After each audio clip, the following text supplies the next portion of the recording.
Schön, dass ihr vorbeischaut. Heute machen wir einen Kuchen, der blitzschnell geht. Falls ihr Lust auf etwas Leckeres zum Kaffee habt, aber nicht lange in der Küche verbringen wollt, dann ist der hier genau richtig. Für den Kuchen brauchen wir Eier, Zucker, Salz, Creme fraiche, Butter, Mehl, Backpulver, Vanillezucker und Himbeeren. Sie können frisch oder gefroren sein. Die Eier mit dem Zucker und Salz so lange verschlagen, bis das Ganze schaumig und weißlich aussieht.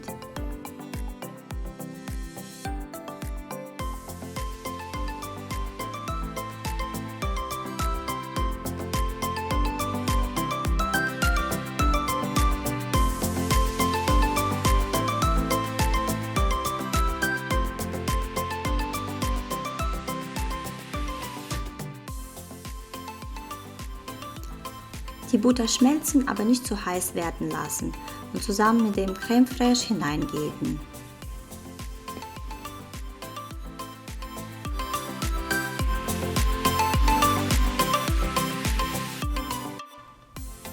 Und Vanillezucker nicht vergessen.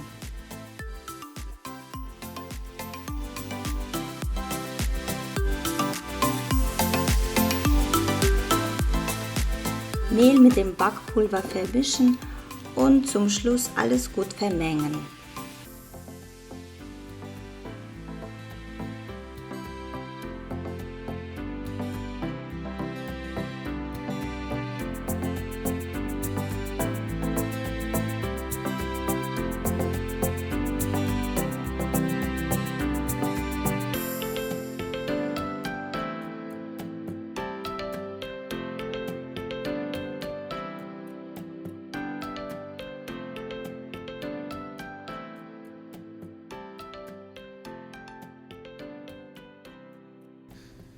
Die Hälfte des Teigs in die Form gießen und etwas glatt streichen.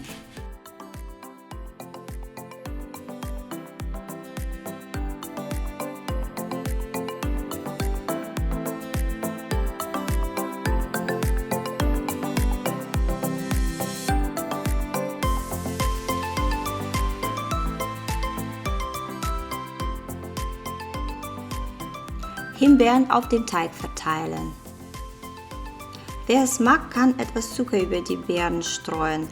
Ich fand meine Himbeeren süß genug, deswegen habe ich es nicht gemacht.